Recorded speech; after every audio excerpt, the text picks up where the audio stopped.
God puts us in nations, in places, not by mistake, but to do a job. What if we opened our eyes to the needs of our colleagues, of our leaders, of our subordinates, and we were a priest on their behalf? My name is Brett Johnson. I'm Lynn Johnson. And we'd like to welcome you to the Repurposing Business podcast that will be coming to you each week. Welcome to Season 6, How to Work Like God in 31 Ways. Welcome to the Repurposing Business podcast. We're on to day 18 of Work Like God in 31 Ways. So what is way number 18? Work respectfully. Many years ago, I had the opportunity to hear an executive from the Ritz-Carlton, the hotel chain, discuss the values of the organization.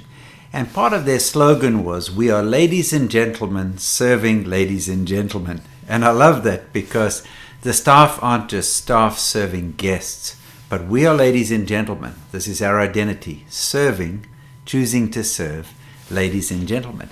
And they had a series of values, and one of the values had to do with empowering and respecting the employees. And you could at this stage, and I'm talking about in 1990, many years ago, an employee from day one on the job could spend up to $2,500 solving a customer problem. So if the customer came in and they were checking out and they said my bed was too hard, or my pillow wasn't soft enough, or the fridge wasn't working, and somebody was at the checkout desk, they could say, well, I'll offer you a free night, or I will write off your entire bill, or I'll buy you a new pillow, whatever it might have been. And the supervisor would not interrupt. They would let that person get on and make the decision up to $2,500 without requiring any further authorization. How do you think that new employee felt? Did it cost the company money? It was a fraction of a percent on their profit and loss, these allowances made by employees, new or old. Work respectfully. It's amazing to me in the book of Genesis what happened. So God created things. So he created animals and so forth out of the dust of the earth. And we'll see here in Genesis chapter 1. Let me just read it for you. Okay. So God formed from the dirt of the ground all the animals of the field and all the birds of the air. He brought them to the man to see what he would name them. Whatever the man called each living creature, that was his name. The man named the cattle, named the birds of the air, named the wild animals. It's fascinating that God, the creator of the universe, creates man and then makes man a collaborator with him, and doesn't override from what we see in Scripture, Adam's decision. So if man says, and here it's referring actually to Adam in this case, if man says this fruit is going to be an orange and this animal is going to be an orangutan, God didn't say, well, people are going to get confused or whatever. No, he just actually went with what Adam decided, which is amazing, just respecting somebody else's work. Just such a lovely thing to see.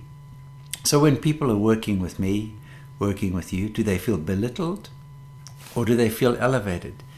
Do they feel, wow, somebody believes in the work that I'm doing, somebody is respecting my choices, my decisions, the way I'm going about something, even if it's not exactly the way that they would go about something.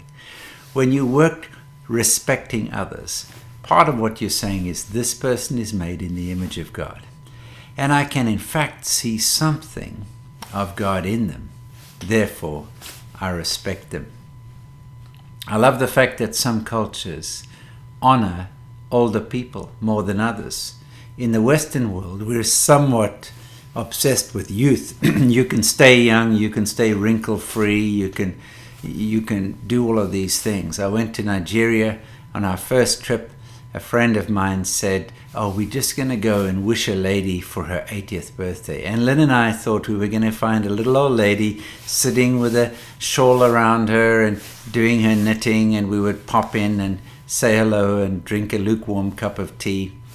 Little did we know we got there and there were thousands of people. There was a band outside, there was a band inside.